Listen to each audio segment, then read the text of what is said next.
fund the police, defund the police. When it comes to liberty activists, which way are they supposed to go? Yeah, let's talk about that. Instead of focusing on winning arguments, we're teaching the basic fundamentals of sales and marketing and how we can use them to win in the world of politics, teaching you how to meet people where they're at on the issues they care about. Welcome to The Brian Nichols Show.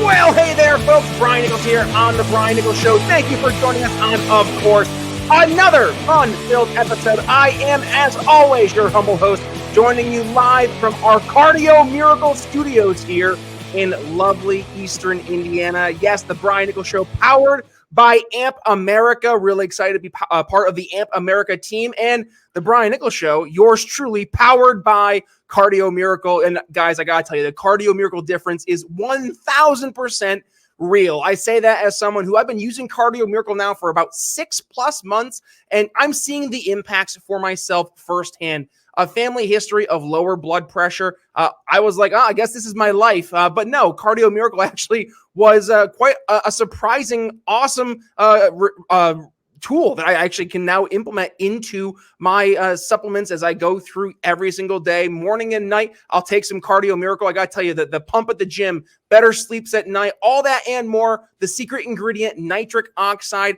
it goes and it helps improve your heart health. And if you want to join quite literally the tens of thousands of other folks like yours truly who are experiencing the heart difference for themselves, well, head to the show notes. Link will bring you to Cardio Miracle, where you can get your order of Cardio Miracle plus save 15% off your order using code TBNS at checkout. And by the way, folks, there's a 100% money back guarantee, so you quite literally have nothing to lose. So one more time, head to briannicholsshow.com/heart, or again, if you're joining us here in the video version of the show, link in the show notes. Cardio Miracle, the best heart health supplement in the world. And again, one quick little aside. Yes, we are here at the Brian Nichols Show, proudly sponsored and promoted by AMP America. Go ahead and check out all the amazing stuff taking place over at ampamerica.com. Link in the show notes as well. For today's episode, we are digging into a point of contention, I think, when it comes to a lot of folks in the liberty world. How do we approach looking at the police? We saw this during the 2020 Summer of Love riots, right? Defund the police, fund the police. This battle has been brewing, not just on the political right in the liberty world, but really took a national stage. So what's the answer from a liberty perspective? To discuss that and more today, joining us on the Brian Nichols Show, Byron Davis. Welcome to the Brian Nichols Show. How you doing? I'm doing well. I appreciate you having me. Great to have you on the show, Byron. I'm looking forward to digging into all things law enforcement, defund the police, all from a former Leo's perspective. But before we get there, Byron, do us a favor, introduce yourself here to the Brian Nichols Show audience, and also why is this a topic that you're so focused on and passionate about? So my name is Byron Davis. I'm a U.S. Marine veteran, served 2008, 2012. And after that, I started my law enforcement career 2013 up until 2023, July of last year. And primarily one of the reasons why I left is essentially, I mean, just it was corruption in the law enforcement realm. And, I left to combat that, to help kind of fix the system a little bit. I did graduate with my doctoral degree, and I was exploring various things that I could kind of, which direction I wanted to go with that in terms of research. And it started out as PTSD, and here we are now as far as with corruption. So yeah, that's where we're at now. It kind of took a turn from a different kind of opposite ends of the spectrum, but nonetheless, I loved it as a law enforcement officer, but at the same time, we have some problems and we need to fix them.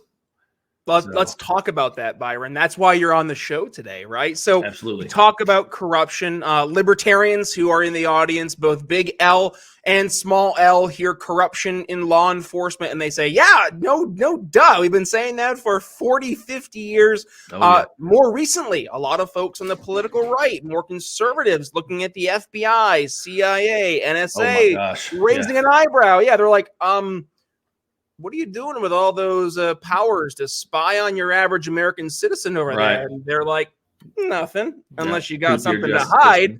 Yeah. Yeah, it gets a little weird there, Byron. So I think at the very least, now we have some folks who, now I'm not going to point fingers, but if we go back to the Patriot Act, a lot of this stuff was ushered in under a lot of these Republican, do good policies. I'm using the word do good very loosely here, but now we're seeing those policies actually being turned against the very folks who brought them to the table. So Byron, to those folks, they're hearing the message. They're starting to open their ears. Let's walk through this. How did we get to a point where we're seeing such a weaponized police state, specifically as you're articulating when it comes to really bureaucratic, institutionalized corruption? It just seems like we're in this big mess, this big web. And how do we get ourselves out of it? But I think first we got to understand how we got here, Byron. What say you? So there is a systemic issue in terms of accountability, which is what I think is the primary aspect of how we've gotten to where we're at. You have individuals in government, both elected and appointed, who know that they're untouchable. And that's what we have found. One of the primary reasons why I left law enforcement, of course, was to combat corruption. And the reason why is because as a law enforcement officer, I discovered a lot of criminal activity among judicial magistrates, judges, appointed officials, lawyers, and whenever you bring this stuff forward, as a law enforcement officer I made a lot of arrests. I was in the realm of criminal interdiction. I worked the interstates, Interstate 24, Interstate 65, and focused on behavior a lot. Utilized my psychology degree to put a lot of criminals in prison, essentially. So whenever I was a law enforcement officer doing that, my investigations and my conviction rate was awesome. But as soon as you start digging into judges and magistrates and other law enforcement officers, at that point you become a nutcase in their eyes. They're like, well, this dude's crazy. He's just a conspiracy theorist. No, I'm not a conspiracy theorist at all. My investigation skills are exactly the same. The fact of the matter is it's people who don't want to be investigated are the ones who start trying to turn things around on you. And essentially it's accountability. You have individuals on both left and right, and that they tend to skirt accountability as a result of that.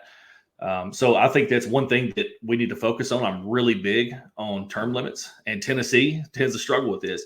Where I'm at, and there's a lot of states out there who do have term limits, but you need term limits on both elected and appointed positions, because otherwise, if you just put it on elected positions, all they're going to do is they're going to go around the system, find a loophole, and appoint whoever they want in office. Or they're going to change the laws from an elected position to an appointed position, and then they're going to put their appointed positions or whoever they want, their cronies, in there to fill those positions. So we see. Oh, go ahead. No, go ahead. I'm sorry. I was just going to say we see how we got here. Right, we're getting there. But do you think that this is more or less a result of the way the system has been built?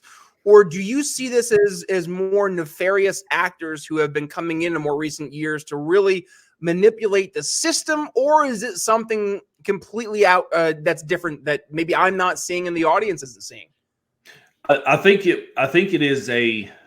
I think it's basically what it is. It's that this system was hijacked over the course of time. In my personal opinion, you have a lot of people out there. We deal with people on the streets that, as law enforcement officers, we call them sovereign citizens. And they tend to believe that they don't recognize law enforcement as an authority over them. They don't recognize the government as authority over them. They just want to be left alone. That's understandable. And these guys can be really dangerous sometimes because they legitimately believe that they have the authority to kill a cop and be fine. Nonetheless, some of their points they make are very valid.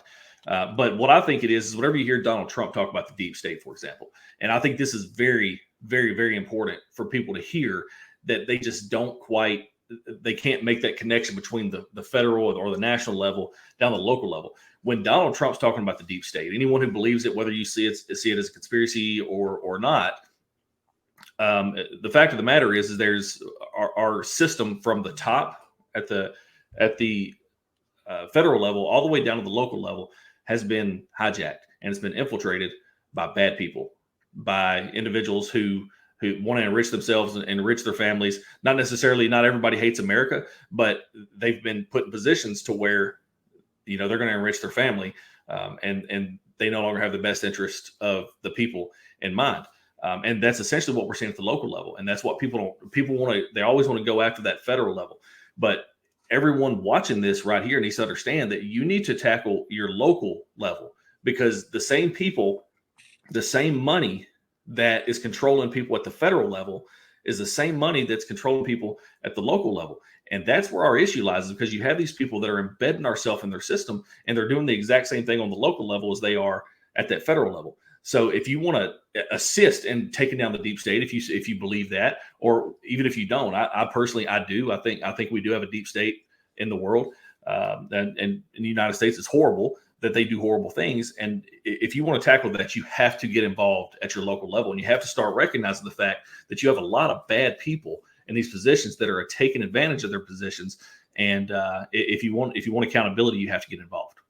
So you say get involved. I've been preaching this here at the Brian Nichols Show. Yes, at a local level, how not only is that important for what we're talking about here today, looking at the corruption in the legal system, but also when you're looking at the manner in which your localities are governed. But Byron, you painted a picture, and I'm not trying to be Mr. Doom and Gloom over here, but it doesn't sound too rosy, right? You mentioned like the same folks from the federal level. I mean, they're the ones who are also funding these folks in the local level. So how does an average person who, yes, does get involved, how do they stand up against these nefarious actors, right, who are in the background funding these different also nefarious actors in the political landscape when it does start to drift more into, now we're talking about the legal landscape, the law enforcement landscape? What are we, average, John Doe, Jane Doe citizen, what are we supposed to do when we're facing the folks who are supposed to, at least that's what their titles are, enforce the very laws? So in regard to that, whenever you hear somebody say, we need to go out here and we need to take our country back, take your city back, take your county back. The best thing for this, and people don't realize how powerful they can be if they just utilize this one tool that is afforded to them, would be at the federal level, FOIA. Go in and file these requests, get emails, get body cams, get the emails of judges, get communications between county attorneys, judges, district attorneys, law enforcement officers, police chiefs, sheriffs, or legislators, county commission meters, or county commissioners, aldermen, board and aldermen, mayors, whatever the case. Go in here, file FOIAs, or at the state level for Tennessee, it'd be Tennessee Public Records Act, and start getting this documentation. It's expensive for one person to go out here. Like, we've gotten some estimates up to $20-something thousand on, just communications in court. And that's another battle we're fighting. We shouldn't have to pay that. These guys are already getting paid to do a job. We shouldn't have to pay their salary to go out here and get public records requests. But it is expensive for one person. It does kind of stink for one person to have to go out here and pay all this money. But if you get a group of people, 20, 30, 40 people, you create just a group, and everybody files one FOIA request or one request per week. You allocate specific individuals to go and file, per day or specific days, and you get all this information. You would be surprised what you uncover on these people.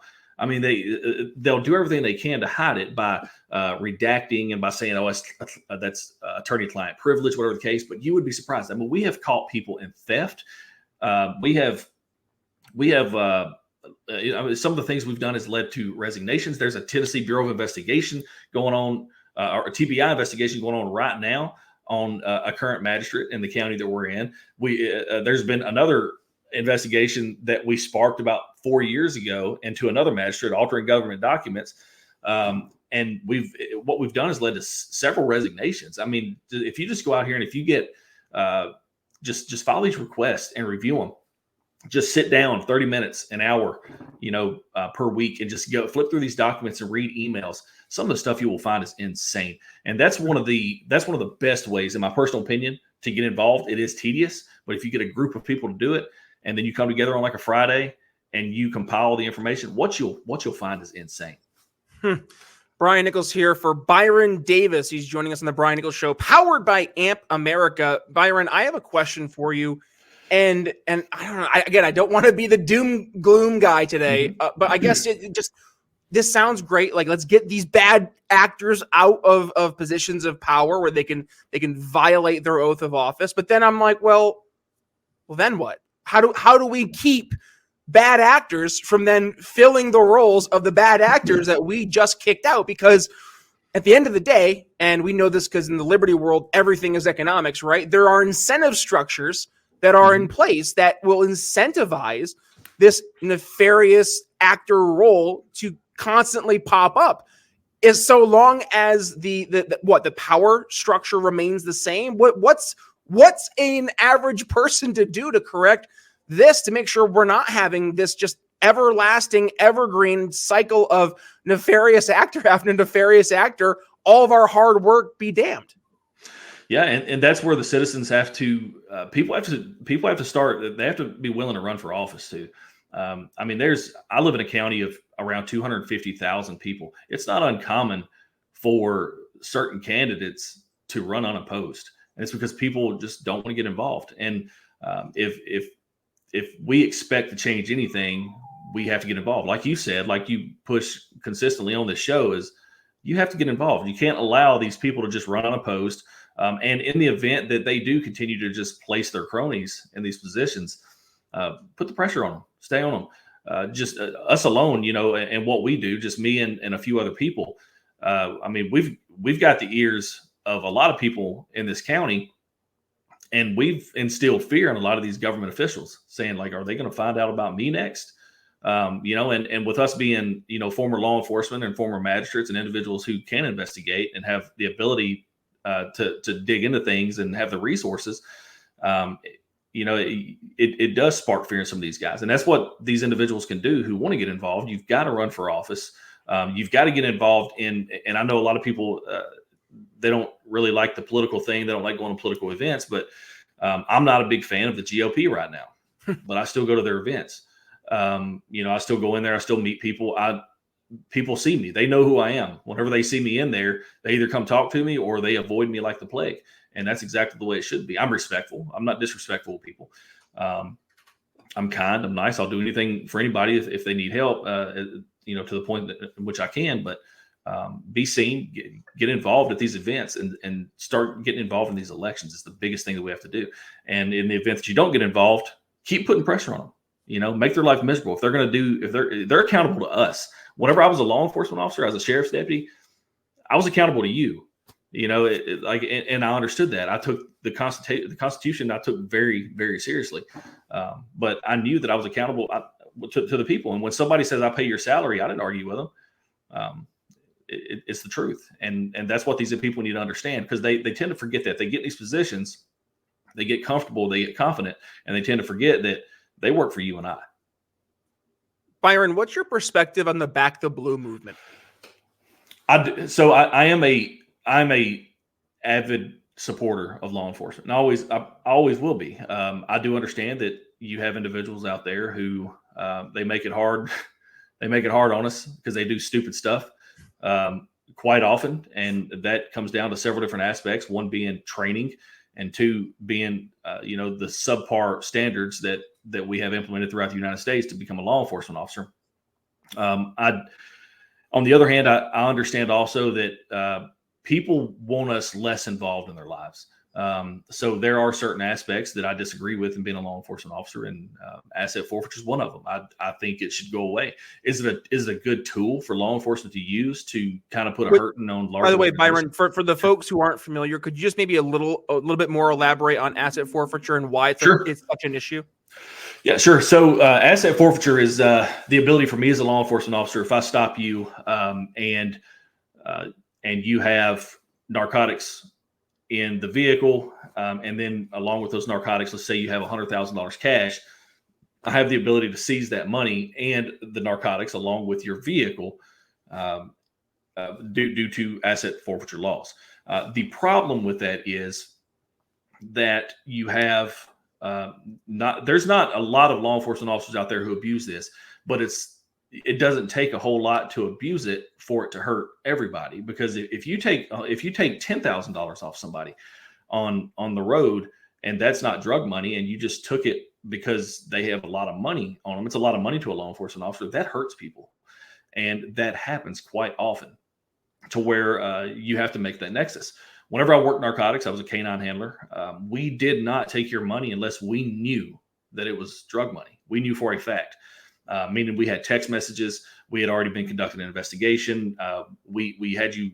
We bought drugs off of you, whatever the case. We knew that the money that you had on you or the vehicle that you had was proceeds from drug sales or human trafficking, whatever the case. But there's a lot of law enforcement officers out there. There's a lot of units out there that don't do that. You also have units out there, entire unit. There's a book I have to figure out. I can't remember what it's called, but it's a book that was written by a guy from Metro Nashville. He used to work on Metro Nashville's narcotics unit. And I can't remember exactly what happened with the narcotics unit up there, but essentially some of those guys were stealing money on search warrants. And there's been entire units disbanded throughout the United States because you've got cops going in on search warrants stealing money. Because one of the last people that's going to tell on a cop out of fear of getting convicted or essentially putting themselves in a position to be convicted is criminals who are selling drugs. Right. But it's the abuse of the laws of these individuals who take money illegally that make it hard on everyone else. And as a result, and I've told people this, I think they should go away. I think asset forfeiture laws, I think there should be laws passed that prevents law enforcement from taking anything. And is it gonna help the cartels, primarily your larger criminal organizations? Absolutely. I think that's going to help them, fund their operations. But you have a lot of good Americans, a lot of law-abiding Americans who are hurt as a result of idiot cops. And that's the reason why it has to happen. Incentive structures are real. Can't escape the economics of real life. Just one of those dirty realities. And unfortunately, or I would maybe fortunately, we have just acknowledged it is the elephant in the room. Because to my final thoughts here, Byron, this is at the end of the day a conversation we need to have, and it does come back to, well, incentive structures matter, power vacuums matter, and if we don't pay attention, and this goes back to the average citizen, right? You were talking about this earlier. If you're not going to get involved locally, right, you can't act surprised, because we see that the structure as it is built now, it's built to incentivize these negative behaviors. And until we start to take some accountability and actually do our job, right? We are, to what you outlined earlier, Byron, we're the ones that you're accountable to. And if we're not going to hold ourselves to the role we're supposed to play, which is holding the law enforcement accountable, then we're not doing our job. And when you see those bad actors who they're incentivized to be bad actors, but also they're emboldened because they're not being held accountable. Yeah. So that just, it's a perfect storm for more of this to brew, more of this to fester, and more of this, unfortunately, to impact your average everyday citizen. And going back to what you said earlier, Byron, this isn't just impacting the cartels. This isn't just impacting, the bad guys. This is impacting your average person who just gets pulled over and they happen to have a lot of cash on hand. And that just, that maybe raises a little bit of a red flag, very loosely using the word red flag there, enough that a police officer could say, I have enough reasonable suspicion here to maybe go ahead and yes, enact asset forfeiture. So this is a conversation we need to keep having, both us in the political world, but challenging you right now, audience, listener. Please, if you are listening to this and you're like, this isn't right, well, get involved in your community. Start trying to make a difference today where it actually matters most, and that is in your neighborhoods, right? So that's my final thought for us today. Byron, what do you have for us on your end? And of course, where can folks go ahead and support all the great work you're doing? So we have a TikTok. It's called Shadow Oath. That's the organization that we started whenever we both retired. Me and my partner, we both retired from the criminal justice system. We're on, and you can. It's shadows, like Shadow Oath, like you swear an oath to the Constitution.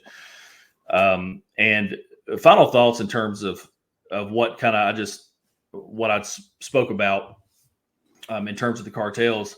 I want people to understand that I lived just south of Nashville. Nashville is one of the hubs of the United States for cartel activity. And I mean, you've got I-65, I-40, I-24, US 31, all of your major highways and interstates cross Nashville, and it connects Florida all the way up to Chicago, and it connects North Carolina all the way out to California. So it's a hub for it. And this is what I want people to understand. And I'm not trying to scare anyone whenever I say this, but people just need to understand the significance of this problem and not getting involved at the local level and what that causes. Make no mistake. If you live in a larger city or county jurisdiction and you have interstates and highways close to you, more than likely, you have law enforcement officers or politicians, mayors, commissioners, aldermen, whatever it may be. You have people on the payroll of cartel organizations. Make no mistake. Just right here in Tennessee, we've uncovered dozens of people in just Middle Tennessee alone. And then we've got some out in West Tennessee that we suspect are on cartel payrolls. So if you're in these jurisdictions that have an interstate or a highway, large interstate or highway that runs through your jurisdiction, you've probably got people. You've probably got a cartel stronghold there. You've got people on the payroll. And for some areas, especially whenever you get out west, I mean, that stronghold gets bigger. These guys don't operate freely without having people on the payroll. So if you want to tackle this stuff, you have to get involved. You have to start conducting your own investigations, digging into these things, looking into people's financials, and start holding these people accountable. Byron Davis, it's been an absolute pleasure. And I think there's a lot that we've unpacked here today that, frankly, for a lot of folks out there, this is probably some of the first time they're really considering it seriously for the first time really in their lives, right? Because we've been taught, and this is by and large, that when you just look at the law enforcement, that they're the good guys, right? Yeah. And man, I don't want to say that that's not true. But there are definitely folks out there who they take advantage of the fact that they have that badge, right? And we need to pay attention to that. And we have to do our jobs here as citizens to hold those folks who are supposed to maintain our laws and hold people to account, hold them to account. So I think we're going to have to leave today's episode. Byron, this has been an absolutely fantastic conversation. With that being said, where can folks go ahead, support you if they want to continue the conversation, support your work, social media links, anything like that? Did I miss that earlier? No, it's just we do have primarily we operate on TikTok. Is where I do have a TikTok at Dr. Byron Davis, and then at Shadow Oath. Our Shadow Oath is primarily where most of our investigative stuff is put out there, and we get involved in both national politics, state politics, local politics. But we put a lot of what we have found at the local level in our investigations on our Shadow Oath as well. We're conducting a really big investigation right now, so we hadn't put anything out there in terms of the local investigations here recently. But we did just have a video. I think it just busted 500,000 views on Tucker Carlson being in Russia. So people like that, I guess. But it's Shadow Oath on TikTok. All right, Byron, thanks for that. And folks, if you want to go ahead and support the Brian Nichols Show, first of all, find me over on your favorite social media apps. I'm really active over on Facebook as well as over on x.com, formerly Twitter. You can find me at B Nichols Liberty. As for the video version of the show, wherever you consume your favorite video content, YouTube, Rumble, Ben Swan, Sovereign, spelled SOVREN, as well as our entire episodes uploaded in their entirety to x.com. So go ahead, check us out over there. Just do me a favor. Make sure you hit that subscribe button, hit that little notification bell, hit that thumbs up button. That actually helps signal to the algorithms that people like the content. So they put our show in the feeds of more folks out there. So please help us there. From the podcasting world, if you'd like your audio platforms, YouTube Music, Spotify, Apple Podcasts, I Like Podcast Addict, wherever it is you consume your podcast, please go subscribe to The Brian Nichols Show. Hit download all unplayed episodes. Reason being, we have over 800 episodes here of The Brian Nichols Show going all the way back to 2018.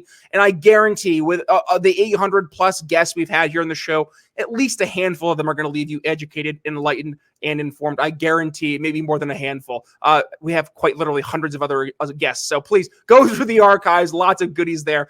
And then one final final thing, and that is to please, folks, support the folks who support us here at the Brian Nichols Show, and that is our sponsors. So whether it is Ebles, CBD, Blood of Tyrants, and Liquid Freedom, BNC Technology Advisors, Proud Libertarian, and more, please go to our sponsor page or check right here in the show notes. You'll see our awesome sponsors. Please go support them. Use code TBNS. That shows them that we appreciate their supporting the show. And yes, independent media, folks, like we have bills to pay. So when you support the advertisers, it signals to them that, yes, this is a good investment supporting the Brian Nichols Show. So one more time, please support our sponsors. They are the folks who support us. So with that being said, thank you for joining us on today's episode of the Brian Nichols Show. Give it a share when you do. Tag yours truly again at B Nichols Liberty. With that being said, Brian Nichols signing off here in the Brian Nichols Show for Byron Davis. We'll see you next time.